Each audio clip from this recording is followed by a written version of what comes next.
Merci beaucoup. Alors, depuis combien de temps êtes-vous mariés? 33 ans, on nous a dit.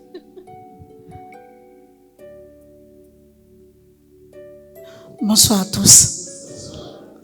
Que Dieu vous bénisse. Soyez bénis. C'est le gars. Depuis combien d'années êtes-vous mariés? Ça fait 33 ans. Combien d'années en total que vous connaissez? 33 ans, ça ne veut dire rien. 4 ans. Après une année. Une année et puis mariage. Les démarches administratives. Après tant d'années de mariage, 33 ans, sans avoir eu d'enfant, est-ce que cela a été difficile pour vous? Est-ce que vous avez eu des moments de doute? Est-ce que vous pouvez un peu vous exprimer là-dessus? 33 ans sans enfant, comment est-ce que vous l'avez vécu? Moi, je veux dire que là où il y a Dieu, peu importe, on ne se marie pas pour les enfants. On ne se marie pas pour les enfants. Là où il y a l'amour, la Bible dit l'amour supporte. L'amour ne soupçonne pas. L'amour couvre. L'amour, donc, là où il y a l'amour, il y a la transparence. Donc, l'amour supporte. L'amour ne dit pas mal des autres, mal de l'autre. C'est pour cela donc nous sommes bâtis notre mariage dans l'amour de Dieu, dans la parole de Dieu. Comme lui-même, il est l'amour. C'est pour cela, donc, mon mari et moi, donc, nous marchons selon la parole de Dieu. Et nous agissons selon la parole de Dieu. C'est pour cela, donc, aucun jour, même mon mari, il peut me dire, ok, donc, pourquoi tu ne peux pas me donner des enfants? Non, aucun jour, il a parlé de ça. Même moi, donc, aucun jour. Donc, sans les enfants, donc, on s'aime. Ce qui est important, on s'aime tous les deux. Est-ce qu'on peut acclamer pour cette vie? Je vais ajouter quelque chose. Je pense que je ne suis pas marié avec mon épouse à cause de sa beauté. Elle est belle. Hein? La seule d'ailleurs, pour moi, c'est la terre. C'est elle la plus belle. Hein? Mais j'avais vraiment entendu la voix de Dieu lorsque je l'ai écouté chanter au travers d'une bande cassette à l'époque. Un de ses frères en Christ qui est venu, était avec nous, il a mis une bande cassette et puis j'ai entendu sa voix, elle chantait merveilleusement bien. Et pendant qu'elle chantait, il y a une voix qui m'a dit que voici ton épouse. On ne se connaissait pas. What? Voici ton épouse. Et ça s'est répété encore. Après, j'ai eu le courage de demander au frère qui avait la cassette, mais qui est cette sœur? Non, c'est une sœur qui aime le Seigneur. Est-ce qu'elle est mariée? On n'est pas. Est-ce que tu peux avoir son adresse? Il a dit oui, mais avec plaisir. Et puis il m'a donné l'adresse, je lui ai écrit ce que le Seigneur avait mis sur mon cœur. Et puis il a pris son temps dans la prière, le Seigneur l'a convaincu, elle m'a répondu, et puis on a fait toutes les démarches pour qu'il vienne se joindre à moi. Donc pour dire que déjà dès le départ, j'avais compris que le Seigneur, connaissant tous les défis qu'il attendait, il avait déjà prévu quelqu'un qui devrait être à ses côtés pour l'aider, l'accompagner dans tous ses problèmes, dans toutes ses difficultés. Comme elle ne cesse de le dire elle-même, que je bénis toujours le Seigneur de m'avoir donné mon mari que j'aime. Je ne sais pas si j'étais entre les mains d'un autre, peut-être je serais déjà mort avec toutes les difficultés, toutes les maladies, les opérations par lesquelles il est passé. Donc ça n'allait pas être facile. Donc le problème d'enfant dans notre couple, le ciel nous est témoin, n'a jamais été un problème. D'ailleurs, à tout moment je lui dis, Seigneur, il faut, ça arrive, hein, toutes les femmes sont vrai désir, c'est de donner un enfant à son mari, bien sûr.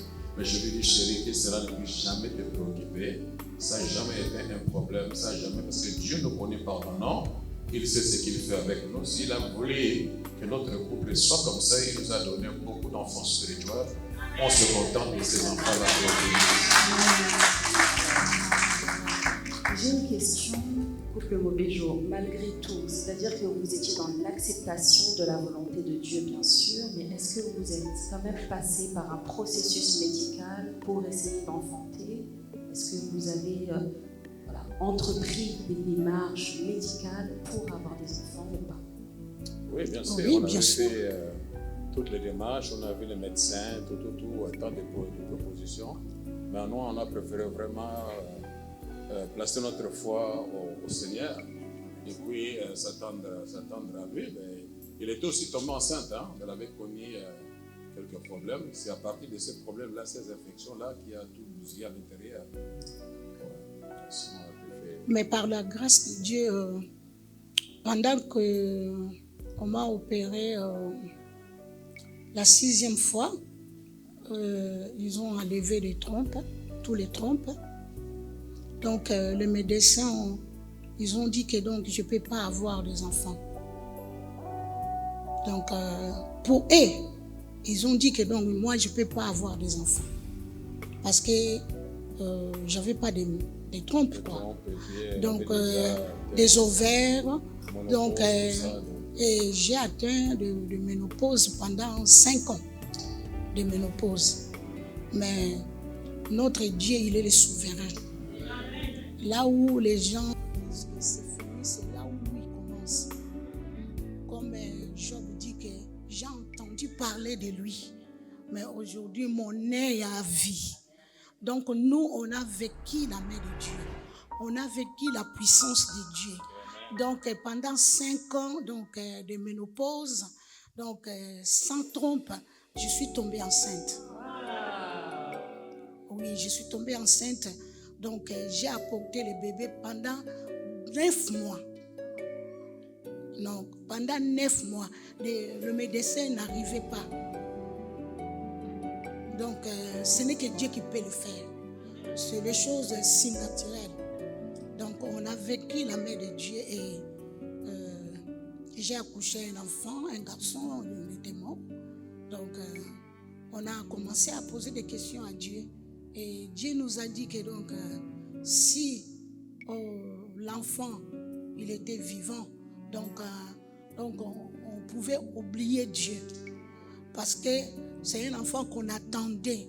Et partout dans le monde, donc, attendait cet enfant-là. Et il y a des gens donc, qui envoyaient des cadeaux par-ci, par-là. Donc, c'est pour cela que Dieu a dit que donc, c'est lui qui nous a choisis. Donc, c'est un Dieu jaloux. Donc, il ne voulait pas partager sa gloire avec un homme. C'est pour cela donc Dieu a pris cet enfant donc, pour que nous puissions le servir donc, de son amour. Ce Dieu-là, il est capable de tout. Même notre âge, donc Dieu peut, il est capable de tout. Parce qu'il n'est pas un Dieu qui ment.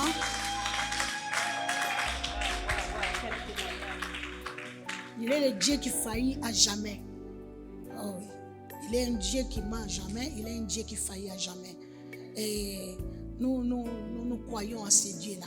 Donc, s'il dit que donc aujourd'hui il va nous prendre, il prend. S'il dit que donc aujourd'hui on va rentrer à la maison, donc on rentre. Donc, je vais donner encore un à l'âge de 60 ans. Donc, on est là. Donc, on est là. Amen.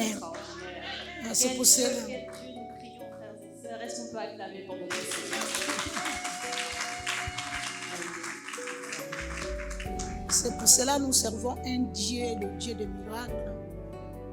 Ce que moi je voulais dire seulement à nos bien-aimés qui sont ici présents, peu importe le moment, peu importe la maladie, n'abandonne pas. Accroche-toi, crois à ton Dieu. Il est vivant, il est le Dieu des miracles. Il va s'élever le dernier. Amen. Que sa volonté soit faite. Amen. Donc, je voulais seulement encourager donc, des couples donc, qui cherchent des enfants. Vraiment que Dieu vraiment puisse vous garder. Donc, il y a encore des questions? C'est la dernière question parce qu'on a compris que vous n'avez jamais songé au divorce. Jamais. Ça n'existait pas, ce mot-là. Ne peut pas arriver. Le mot là, donc, chez nous, donc, il ne peut pas arriver. Il n'existe pas, donc on ne peut pas prononcer ça dans notre bouche. Le mot divorce. Parce que j'aime mon mari. Je l'aime trop. Allez, bisous.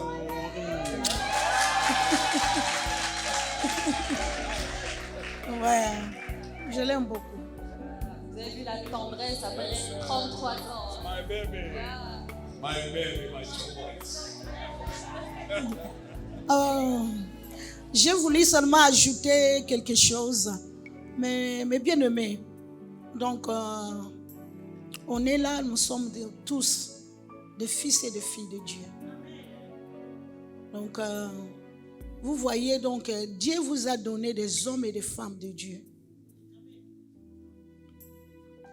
Si tu veux que tu sois béni dans votre maison, il faut que tu pries pour ton pasteur. Il faut que tu pries pour ton pasteur, le couple pastoral. C'est très important. Et c'est nous aussi, si Mais bien aimé. le Seigneur te convainc. Je ne coupe pas les miracles qui s'est produit pour qu'il puisse tomber enceinte. On est allé prêcher. C'était chez le pasteur Tony, qui était province. Et le pasteur, le Seigneur l'a touché. Il a dit, maman, Dieu m'a dit de te donner un véhicule. Puis on lui a remis le véhicule. Et on arrive à la maison, le Seigneur nous dit que ce véhicule-là, ce n'est pas pour vous, c'est pour mon serviteur. Il nous a montré le serviteur en question qui avait les difficultés aussi pour se déplacer. Là, moi, je revenais des États-Unis, j'avais un permis américain, mais qu'on ne voulait pas valider ici, donc je ne pouvais pas conduire. Le Seigneur a dit, pour l'instant, tu n'as pas encore besoin d'un véhicule. Donc, on a semé les véhicules dans la vie de l'homme de Dieu.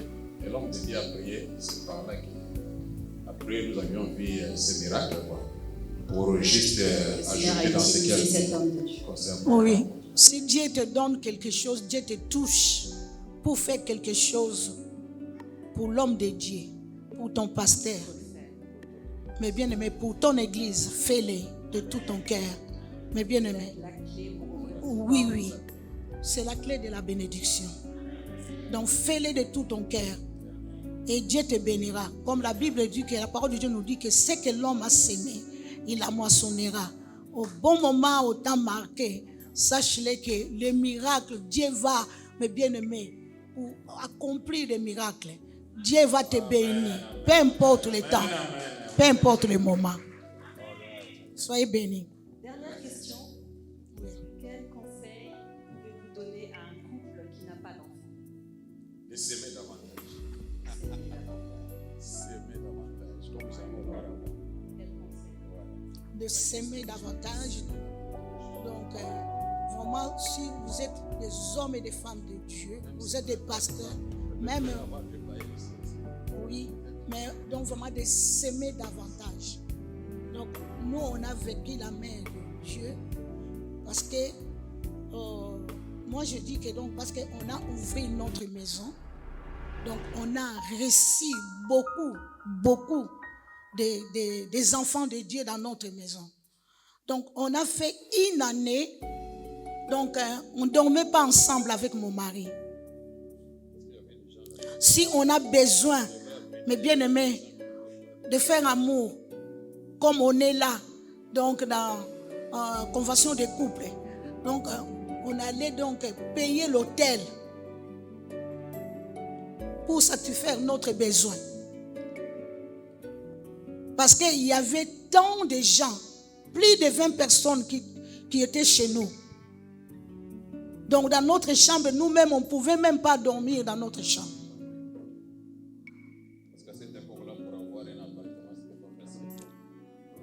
C'est pour cela donc Dieu nous a bénis. Moi je dis que c'est pour cela que Dieu nous a bénis. On était donc des parents de ces enfants-là, des hommes et des femmes-là. Mais bien aimés, il y avait des hommes et des femmes qui étaient donc plus âgés que nous. Mais, donc, on les supportait. On les donnait à quoi manger, à quoi boire. On était comme leurs parents. Mais bien aimés, s'ils voulaient se marier, donc on faisait tout pour eux. Donc, s'ils cherchent du travail, donc on les donnait de l'argent. Mais bien aimés, en ce moment-là, moi, j'ai travaillé dur. C'est pour cela, donc, c'est que moi, je vais vous dire seulement que si le Seigneur, donc, t'a parlé de faire quelque chose, fais-le. Obéis seulement à la parole de Dieu. Et tu sauras que le Seigneur te bénira. Amen. Amen. Et encore merci beaucoup. Merci beaucoup, papa. Merci, maman. Vous pouvez regagner votre place. Et encore